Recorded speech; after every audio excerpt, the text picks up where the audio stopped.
share interesting stories, new perspectives, new way of living with people.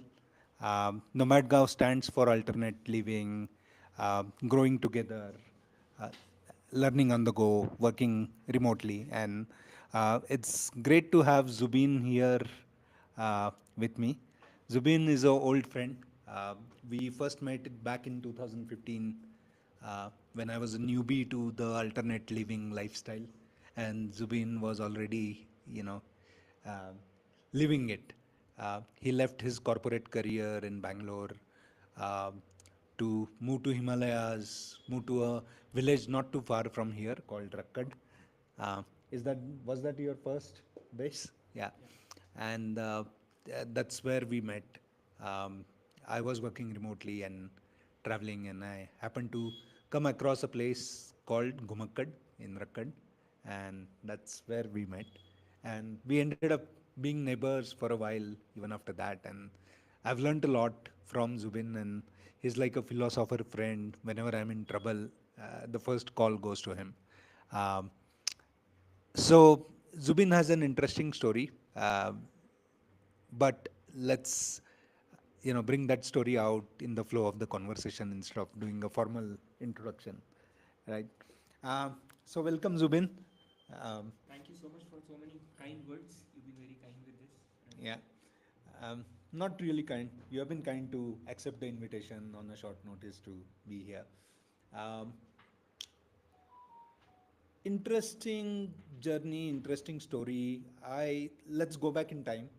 Um, Talk about how you grew up, what you know like was it always in your head to uh, live the city life, live the corporate life, or did it happen by chance? I think life in general, yeah, it's very much by chance. To just relive the story, maybe I come from Baroda, small time in Gujarat, now not so small. Um, did my engineering, usual stuff. I was working in Bangalore, had a job with Tata Tech. That's where I started my career. But I always had a inclination towards writing. That was my creative expression.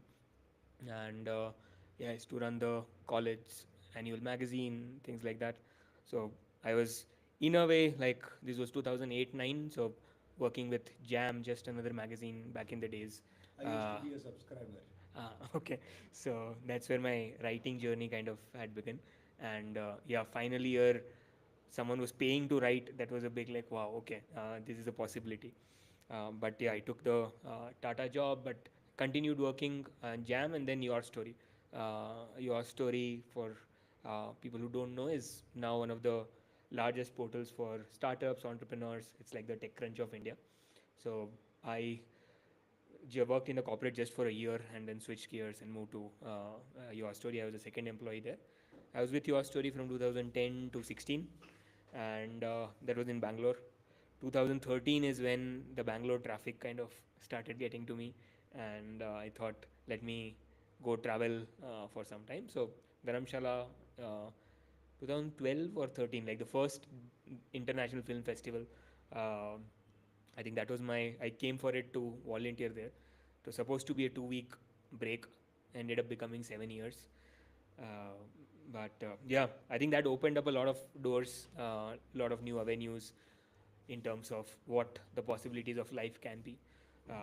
This is where I also met my now wife and my spiritual partner on the journey, Saraswati, and did my first Vipassana here in Dharamkot Center, and my journey, in a way, kind of started unfolding there. Your Story was my bread and butter till 2016. 2016 is when I kind of left the corporate, in a way, completely, and Tibetan Buddhism was what I was strongly exploring at that point in time. And yeah, SN Goenka's Vipassana, multiple other monasteries here. Mingyu Rinpoche is a big inspiration. He has his monastery in Bir from Nepal.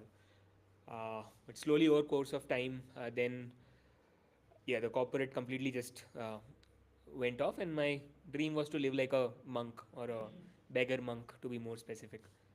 And yeah, 2016 to 20 was a lot of explorations across India. Went for something called the Narmada Parikrama, which is like a 3,000-kilometer walk along the banks of river Narmada. This river originates in Madhya Pradesh and meets South Gujarat. So 6 months, no phone, no money, living on alms. Uh, so that was, in a way, like when I did that, I thought this was my dream. That was living my dream of a beggar monk. But I realized that, okay, the words that we hear, that the journey is completely within and not really in the outside, that became very true, because I was living like a monk, I was having that robes, but everything within me was the same. I had the same desires, same jealousies, same emotions that would rise up. And this journey is about going to this journey is about going inwards and looking at whatever is arising within us. And it doesn't matter whether I was in an ashram or whether I was working in the world. So I think, yeah, post COVID, during these times, I was also going to Tiruvannamalai, where I'm now based. Tiruvannamalai is a, you can call it like the Kashi or Banaras of the south. And yeah, Ramana Maharshi is my guru. I don't know if you've seen this photo somewhere. So yeah, as in, initially for the first couple of years, I would just, going to the ashram just felt very much at home, at peace. I hadn't read anything about Advaita Vedanta or the non-dual philosophy that he doesn't preach but he stands for. So yeah, my journey kind of found home in that. And it's often, it is like the guru finding you. It's never we seek, but it's when grace happens. And mm, yeah, the guru finds you, and then I was completely at home. Like all my inner conflict, all my dilemmas in life, I had a huge rejection for the city when I was here in Dharamshala. And like 7 years have I wouldn't go to the city. I was like, no, everything there is bad, everything here is good. I had rejection for money, like so all that kind of dropped off in this 7 years of exploration or journey. And kind of happily was at a place where, like, you can put me anywhere, as in life goes on the same. Of course, I like this line, which is like, we are all spiritual beings having a human experience. So whatever we go through, I think, as long as we have a human body, that is will keep happening to us. And the journey is about, like, can you look at it from a witness point of view. And yeah, I think that rooting in Advaita Vedanta and Ramana Maharshi gave me a very good stable ground. And when I moved from, like, after Dharamshala, I was in 3 years in Beer. And there we used to run something called Ashram Space, which was like a hostel but with an ashram vibe, where we run it on a donation model. And we hosted a lot of beautiful people who came there. uh, but yeah, then moved to Tiruvannamalai. And then the journey became very inward, as in, like, the entire community angle dropped off. um, very happy with people as well, but that external outward seeking kind of dropped off, and the journey became completely within. The message when I went to Tiruvannamalai was to spend one full year in the vicinity of the mountain. And um, this mountain is Arunachala, not Arunachal Pradesh, but um, it's, you can, Aruna is fire, Achala is non moving, so the non moving fire of wisdom, that's how you can say it. And people go around the hill in a parikrama, and it's considered to be Shiva himself, like a manifestation of Shiva. So it's a very, very inward looking energy over there, very, yeah. Uh, and each place has its own magic. So I think now I find myself at a place where, yeah, after that, I also, like, all the rejections dropped off after moving to Tiruvannamalai is when I got married, got a full time job, bought a piece of land which I had never imagined of doing. So it Yeah, was, let's hold on to yeah, that yeah. because I think I there covered a is so lot of much things. more. Now we can, You know, yeah.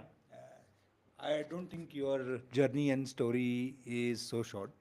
Uh, so a lot of things come to my mind, right? Like, especially you talked about witnessing whatever is happening to you as a third person, right? Instead of reacting to it uh, with ego. And um, I think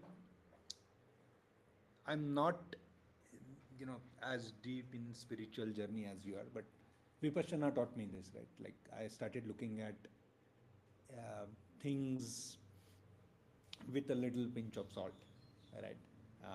If something is going wrong, can I do something about it?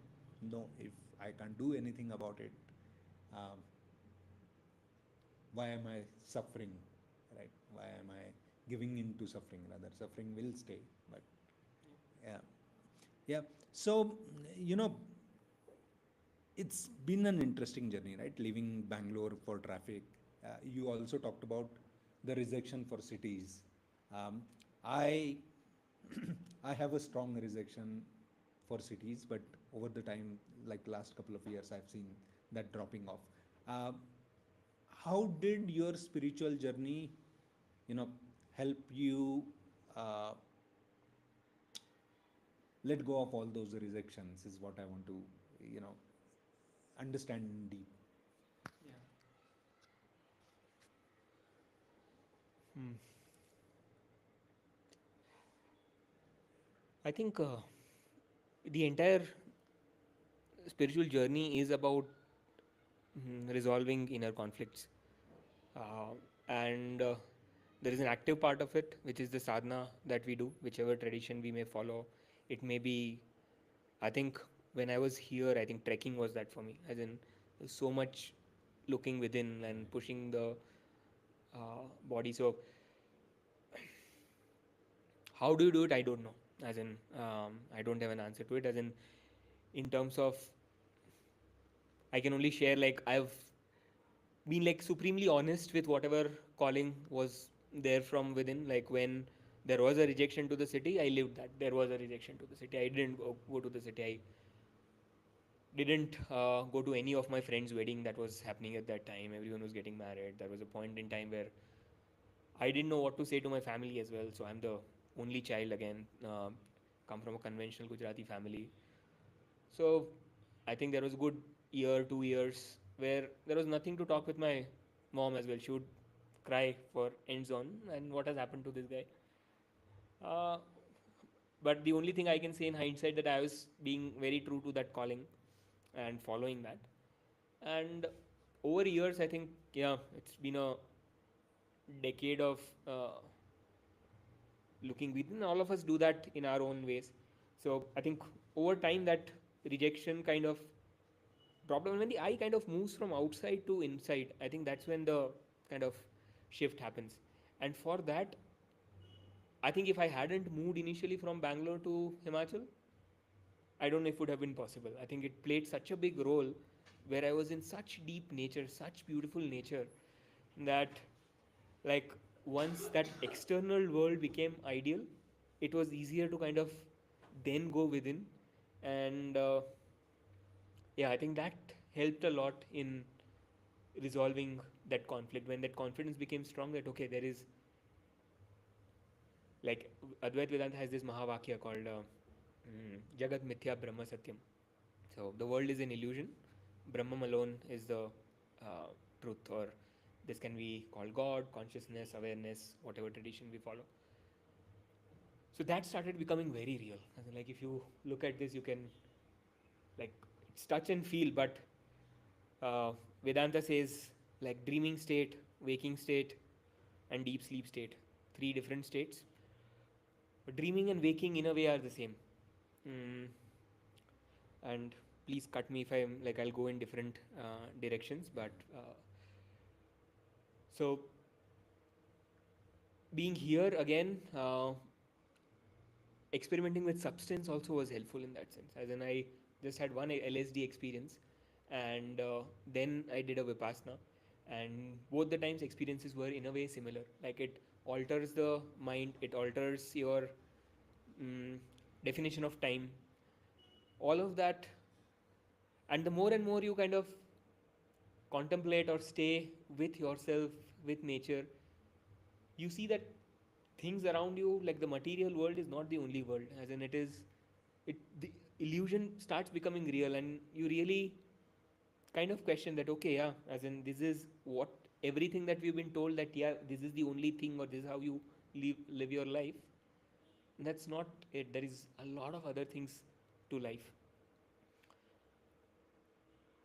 So yeah, when that Mahavakya kind of started becoming getting absorbed more and more, this conflict of inside and outside, or that stopped, that fell off, and now I can have the same experience of like, if I'm don't there's no substance meditation more and more, and even no meditation now, if you sit, the practice like self inquiry, it can be through anything, but even if I'm in city, if I'm looking at traffic, it's still an illusion. Mountains, what we see, the world, the material world is an illusion. So when that happened, I think the external world stopped mattering, and that's when now it doesn't matter if I'm in a city or if I'm here, because the internal process is the same. Right. But when you say that, even Arunachala, right, uh, is an illusion in that sense, right? It's a mountain The in the material world. physical world, material world. Yeah. So, what, like, do you feel special about it, or now it's all the same?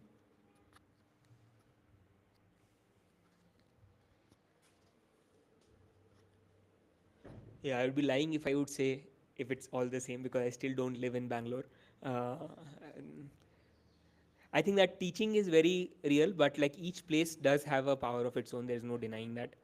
Um, you go to Arunachala, the Dhauladars here, uh, Banaras, the that deep grounding, because so many people have done tapasya practice over so much time, that for a mortal being, it's very natural for the place to have an effect. Um, so, yeah, to place definitely does matter. But like, yeah, once the teaching is kind of grounded within, then the other things don't disturb you as much. But yeah, there's no denying that place doesn't matter. So, I want to talk a little about your move from spending, all these years in the mountains.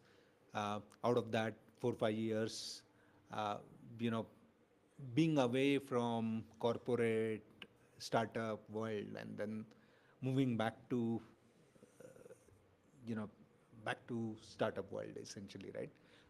First of all, I want to understand why that switch happened, and was it difficult? Were there challenges internally, externally, while you made that move? Yeah. I think when I was here, and that 7 year journey, I think the entire churning within was about this my ego, spiritual ego, wanted to be a sadhu, and the idea of a sadhu is someone who kind of renounces the world. mm, yeah, complete celibacy. So that spiritual ego had also become very strong, and when I was actually then, when I, so to say, renounced the world, went and did the Narmada Parikrama, and then I was wandering across. I went till Kanyakumari. What I would do is, like, I would have, yeah, simple white robes, and I had the phone, but I didn't use it. I had kept some money also, but I wouldn't use it unless it becomes extremely necessary. But otherwise, I would beg and kind of go about. When I started doing that, I kind of said that, okay, this practice was happening, and it was all very meaningful and powerful. But for this person, as in, the journey wasn't through there, because if I was a Maharshi, or if I was a someone who is as spiritually evolved, I would be able to sit 24 cross 7 in samadhi and nothing would bother me. But I was living like that. I was in monasteries, I was in ashrams, but still things would bother me. There were the same emotions that would rise up, what I was talking earlier. So that's when I think that ego kind of dropped off and said, ki, okay, as in, you need to also kind of, how do you put it? As in, like, I was also in a phase of when I wanted to be a guru or a teacher, or like, uh, that ego is also very strong. And then I think Ramana Maharshi, I think it's only grace, as in, I'm just so happy to be a devotee. And because then there's the entire journey is about dropping the I, right? As in, until the I wants to become anything, it's the I going. And the entire process is about dropping that. So I think when grace happened, I can only attribute it to uh, that. Right. Uh, And yeah. so coming back to the corporate world, how did that happen? Or so when this recognition happened that okay, I'm begging and living, but it's not really doing anything. It's better that if I do my little thing, earn in the world, and not be a, so to say, I wouldn't say burden on the society, but yeah, as in if I have a certain skill set, let's just use that and be, and then you continue practice on the side. Uh, and practice remains the main thing, but that's the intention with which I got back. And it was very difficult for the, like, I was away for 5 years. So the first 6 months, 1 year was like just figuring out the ecosystem, what is happening. One good thing in that was that since I was a journalist earlier, I had a lot of founder friends, so I could pick up a call and say that, hey, I need 20-30,000 a month, kuch bhi de do mujhe. That's how I started out. Uh, so yeah, from zero, started with this. And yeah, for 6 months to 1 year was just figuring out how the system is working now. I called interns that I had hired earlier that, hey, what's happening in the market. So yeah, those, and I had a lot of questions at that time also, that, hey, should I go back into this? I'm starting from almost scratch where I had dropped off. So it was very challenging, but I think this inner clarity was strong. And somehow I would constantly get a message that, yeah, okay, this is your path, you have to continue doing this. And yeah, after 1 year, I think, from that role to I, yeah, work for Capillary now, and we are actually filed for IPO today. So I start we started from a very small content marketing role to a, like, in 3 years now I head the marketing, global marketing team. So lot of learnings, lot of yeah, a lot of growth in that way. And I would in a way say that the learnings are more, if not less, than what I had in the ashram, because I saw similar kind of hierarchies. Ego person is the same anywhere where you go. So it's, once you know your journey, know your practice, then you can do it anywhere. And yeah, that's how the back to the world happened. Yeah. I'm very interested to know more about, uh, you know, getting back to startup, corporate world, a full-time job. Um, After all these 7 years of tapasya journey, uh, did it change your perspective in looking at things, and like how do you look at work right now? Yeah, I think for sure, as in it's a 180-degree shift in that sense, because uh, at the core, as in the practice or the sadhana remains the primary goal of life. And like work becomes a sadhana. I think I didn't resonate with Swami Vivekananda a lot at that time, but now, if you, for most of us, I think that path of karma yoga is like the perfect, where you channelize your energy in a very meaningful, constructive way. And that discipline, that rigor is just phenomenal for uh, any path that you are on. So I think I deviated from the question. If you can repeat. Yeah. So, uh, like the perspective of looking at work and yeah. Perspective changed in a way that I know that what I'm doing, it doesn't affect me at a, so Capillary makes loyalty management software, and we help enterprise brands make loyalty programs. Personally, I don't really use a loyalty program. And work, it doesn't affect me personally. I mean, like, I put in 100% of what I have to give, but anything happening at work, I would look at it as a practice in that sense. Like managing a team, I manage like 7 stakeholders across geographies. So there's a very firm, what do you say, understanding or belief that, yeah, there's nothing that can go wrong. So what's there to worry about? So I think that was the perspective shift that kind of happened, because otherwise we take things very personally and this has to work, and if not, then like it's my failure. And here you just ask, like, as a company also, like we were talking the other day, the founders of the company are also come from a very deep Vipassana background. So as a philosophy, we are very clear on that. Hey, input is in our control, output is not. So you focus on the inputs, and the output is up to the universe to kind of deliver. And of course, sometimes things would affect you, as in there will be frustration that arises.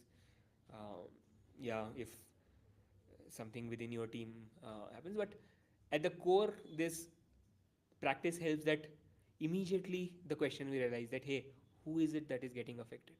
Where is this ego arising from? And you look at the source, and the situation might demand like getting angry or doing like a hard action. So you do that, but you do it from a recognition that, okay, it is needed for the situation, and you do it. So I think that is the shift that has happened, that earlier you will be completely embroiled in that anger or like an active doing where you are the mind, but now it is happening from a space where you are not really. Sometimes you again become that, but most of the time you are not that mind. Right. Beautiful. So this reminds me of the teachings in Bhagavad Gita, right? Like karmanye vadhikarase ma phaleshu kadachana. Uh, I think you are living it. I'm not there yet, but I think we are all trying to live that, yeah. yeah. Um, more on this, right? Like you are handling global marketing for a IPO bound company, and I'm sure things are not as smooth, especially when you are hitting that IPO path. There would be deadlines. There would be difficult conversations that you need to do, and all of that. Uh, yes, I understand that you look at it in a very, you know, third person view. You try not to take it personally and all of that. But uh, the expectations of the team and everything, how do you manage all of that, right? While staying so calm and grounded, because it's not just about working, being a solo, individual contributor, right? You work with people, so uh, yeah. Yeah, I think it's a short answer that way, because we are, the human experience will remain, and you try to be in that state as much as kind of possible, and managing, because I see this friction as good actually, because in a way, if I'm in a cave sitting alone, that of course has its own set of challenges, and uh, but if it's easy to be by yourself and be let alone, as in some ways, here you have a constant practice that is kind of going on, be it at work, be it at home. So I look at it as a opportunity to grow, and yeah, how much can you, this is a different tangent, because one perspective will say there is no progress, as in Advaita Vedanta, from an absolute point of view, there is the idea of concept of progress is not there, as in you're either there or not there. But on a more tangible plane, I like the friction and this process, because in a way this is also meditation. And yeah, there might be points where you feel like, okay, this is too much, then you take a break. Like for instance, right now I'm kind of consciously on a 2 week, I'm working, but I'm not so engrossed into things. So you take these regular breaks, but otherwise it's a constant, like also like everyday meditation, whatever you follow, it's very helpful. That if I notice that in myself, that if I have not sat, like not doing sitting meditation, then it starts affecting in my uh, daily. I'm getting more into the mind, I'm getting more agitated. So I think that continuous practice remains the base. And yeah, I think all of us goes through all kinds of struggles, and there's no way out of it. So you keep referring to Advaita Vedanta, right? Um, like for someone who doesn't know anything about it, how would you describe the philosophy and the experience and everything about it? Uh, so Advaita Vedanta stands for, Advaita is non-duality. Dvait is duality. Advaita is non-duality, and these are in a way schools of Hinduism, uh, s- formalized by Sankaracharya in the 8th century. Um, Long history before that, but yeah, I'll stick to Advait. Then there are different schools of thought. Uh, Advait is there. Dvait is the dual, like it's more of the Bhakti Marg. Bhakti and Gyan Marg eventually are the same, but that is Dvait, and there is Vishisht Advait, which believes that the ultimate, so to say, is non-duality, but you go through duality. Now, what do we mean by duality and non-duality? Duality kind of says that I am here, God is there, I worship God, and that's the process. As in, that is the sense of two, and yeah, I have to completely give in myself to this, not higher, but other entity, whatever we call. Advait says that everything is singular. It is just one consciousness pervading through this space and time. Each, the consciousness within Mayur, within Moda, within here, within this table, or a dog, every creature is the same consciousness. And it's like, look at it as an ocean, and each manifestation is like a wave rising and falling. So the entire practice of Advaita is also to be the ocean and not the wave. Typically, what we say is that, hey, I am Jubin, I am a writer, I do this, this is my wife, this is my kids, this is my money. And this practice says that, hey, are you this body mind? Am I this limited body mind identity? And the practice is about breaking this and going to this deeper sense. The We can actually do this self inquiry. Will take a minute, and so close your eyes, take a couple of deep breaths, deep inhalations and exhalations,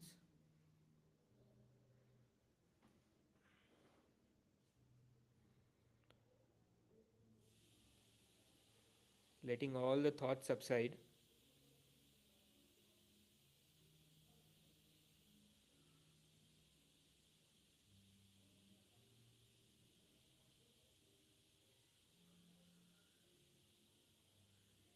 Whatever movement, whatever sound is happening in the external, registering but coming within oneself,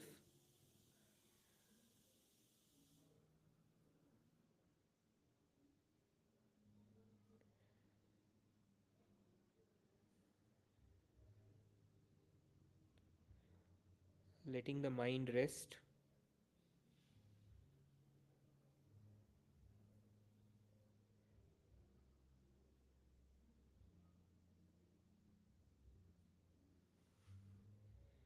There is nowhere to go, nothing to do, nothing to achieve. Gently resting,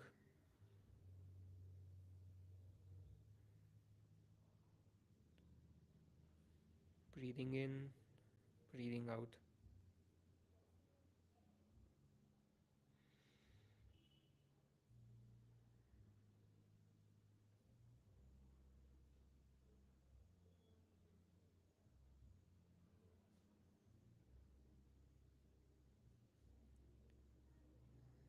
Now, in this space of silence, registering whatever is happening in the surroundings, registering any bodily sensations, if there is a little numbness somewhere, the cloth touching the skin,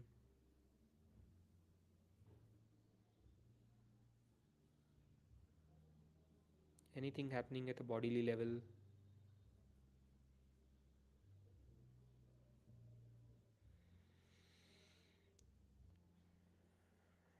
Once you're rested,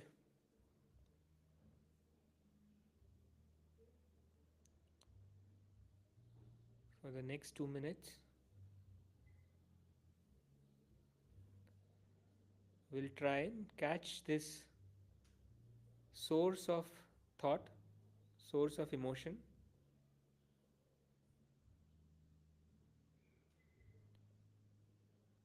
As soon as anything arises,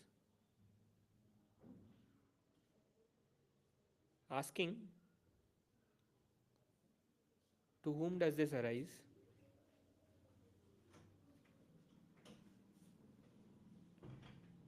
The intellectual answer will come as me. Who is this me?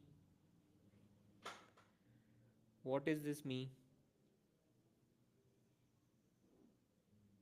Is this the mind? Is it the thoughts? Is it the body?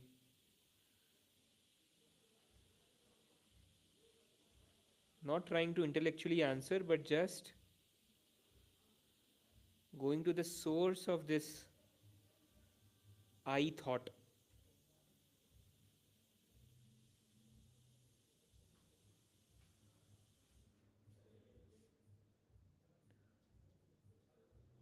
Tracing the source of this ego identity and not looking at ego in a bad way.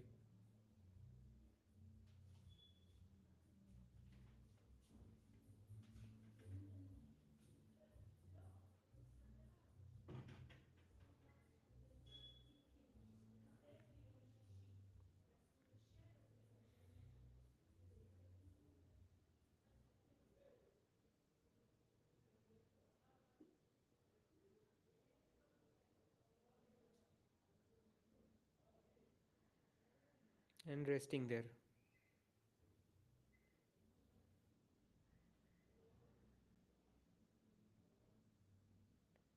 Whenever a thought or emotion arises, observing, tracing it to the source, not putting a label, and being there.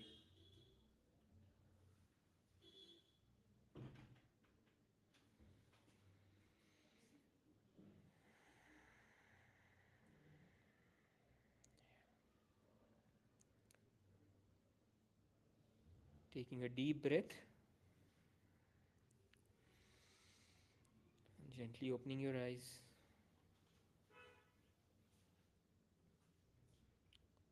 coming back.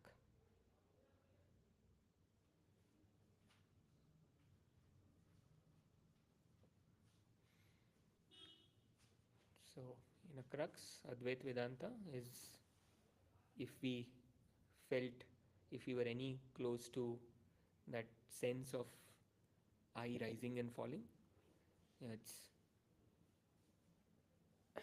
yeah, resting in a space when there is no thought emerging, no emotion emerging, is the state of,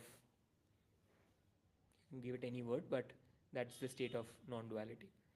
And yeah, the entire philosophy or the practice is about using the mind as a tool, being active in the world, but having this very deep understanding that this is the only reality, this everythingness or nothingness.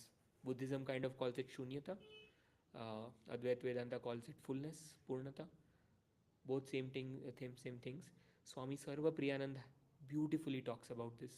If anyone wants is interested in this, lots of talks in on YouTube. He's the professor of divinity at the Harvard School. So amazing, beautiful teacher. So uh, yeah, I think in crux that's how I would put Advaita Vedanta. So practicing this has helped you balance the being and doing, right? Essentially. Yeah, yeah. As in, doing becomes easier in that sense, and the drop off, like the divide between doing and non-doing, becomes uh, not present in some ways. As in, because you don't do look at it two way, right? And because earlier there was, this is how one should live, and work or corporate cannot be like how spirituality is different from working or having a job.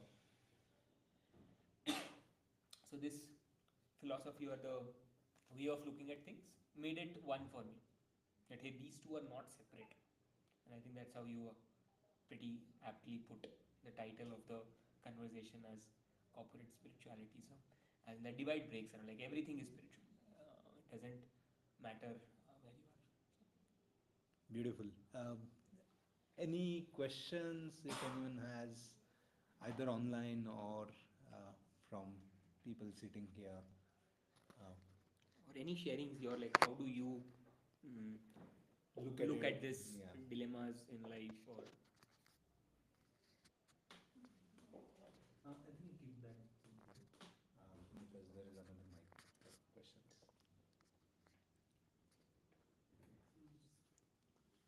So, yeah.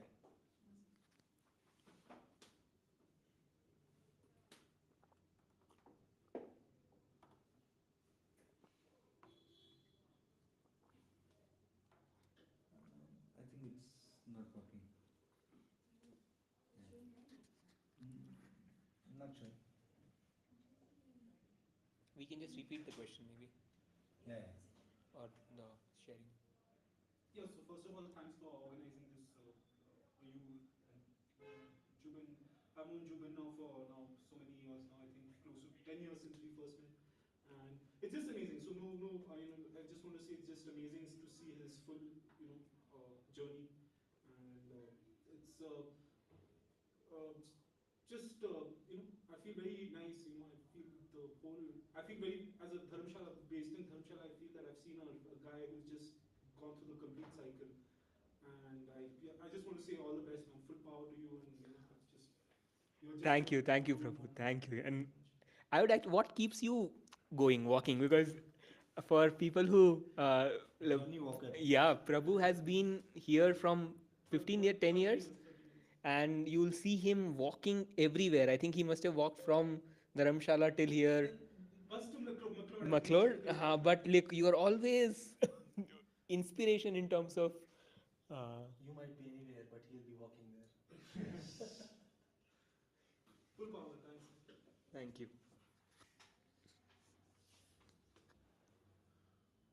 One question I have is, since you told that you, with time you found that Swami Vivekananda's philosophy uh, became more relevant in realistic life.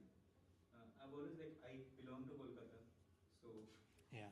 you can see like naturally I have read a lot about him. Like not even like even when I was not aware about all this consciousness and all.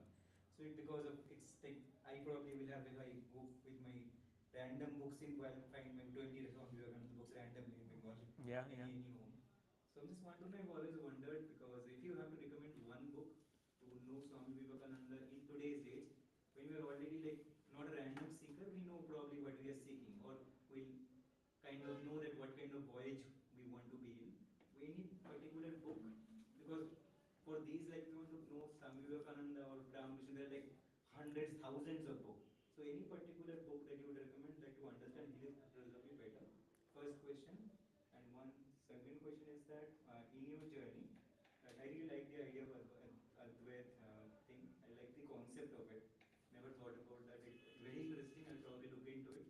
Any Western philosophy that you find similar to this, or any book that you would recommend that in that almost like kind of similar in Western philosophy? First thing, I think one book of Swami Vivekananda that really resonated with me was the Yoga of Life. I'll just look it up again and confirm that if it's that book, but it talks about all the different yogas, Karma Yoga, Raj Yoga, Bhakti Yoga, and it beautifully describes for a working person. Like, it gave me a lot of clarity on how to basically just conduct life. So that book, and I also have a blog on which I have put out a list of books that have helped me in my journey. So probably I'll share a link of that. Mm. And second question, Western philosophy. So Advaita Vedanta is very similar to one lineage of Buddhism called Dzogchen.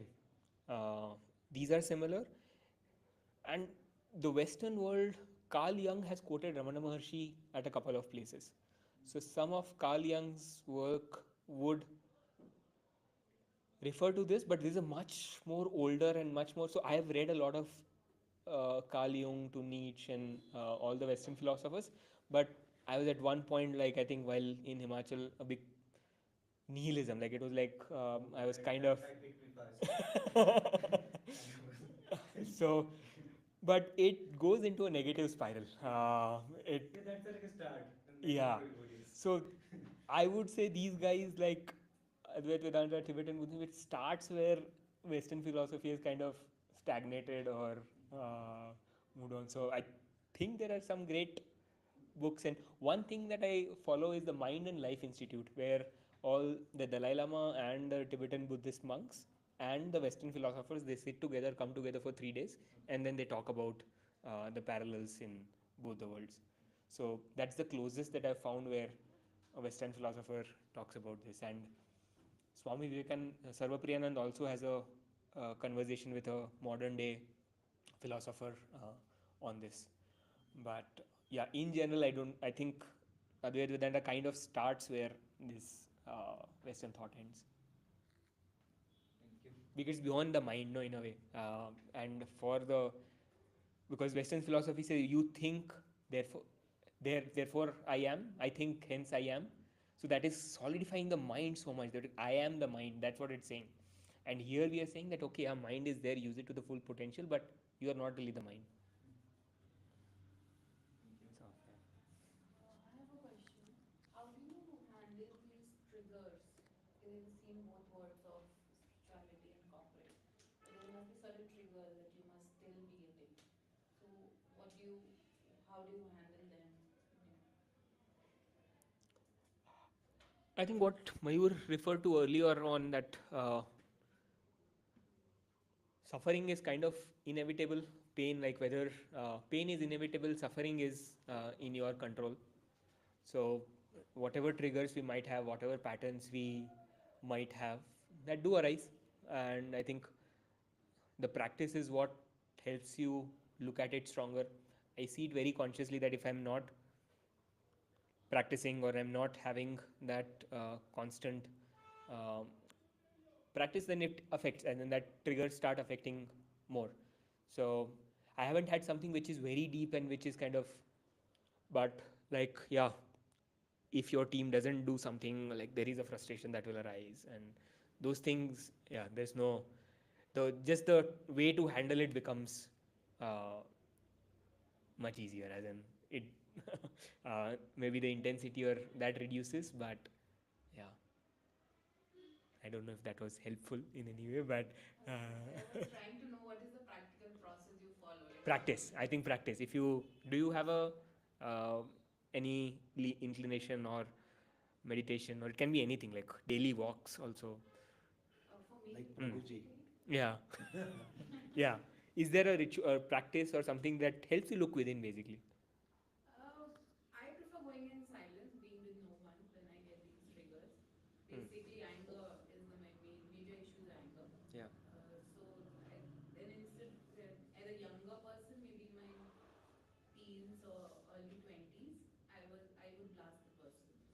But now, with growing, with traveling and everything, now I prefer not saying and going in the silence, because then I'm creating a friction if I'm saying something to someone else. Yeah. So this is what I practice now, but I'm still figuring out. There are still triggers, which so there a very subtle way where I'm not also offending the other person. At the same time, I'm also able to express myself. Yeah, I think that also touches upon like communication, because in when the working world, these situations do arise and it will keep arising. So what helped me was the practice, as in because, and it becomes quicker over time, like self inquiry. Like there was a period where I would consciously do it. uh, I wasn't really working that intensely at that time, but it became a background practice that whatever would happen, the first question would pop up would be that, hey, who is it that is getting affected? That questioning would instantly come up. And when the work or like more situations started arising, that process would happen quicker. And that helped me to communicate also what I would say, but not burn in that emotion. So, yeah, I think regular practice, whatever works with for us, is more and more of that would help. Thank you. So basically delaying the, time between a thought and the reaction, right? Especially for the negative. Correct. But it's a tricky, like if you need to give some time in silence or like with yourself, because suddenly if you start doing that, you'll feel very out of place in an office kind of an environment, because everyone is so tuck tuck tuck tuck tuck. And in that, if you just take your time, and that pause even for a second makes you kind of a little out of place. So uh, cultivating that practice when you are alone and in silence, and then yes, developing that gap for which is longer for you, but in the world time it might be just a fraction of a second. So Any other question?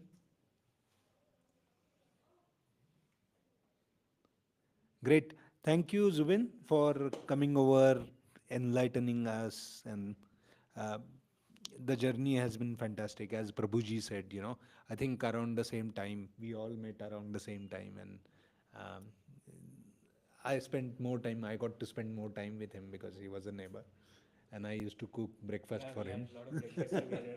Yeah, Yeah. fondly remember the times. Yeah. Yeah.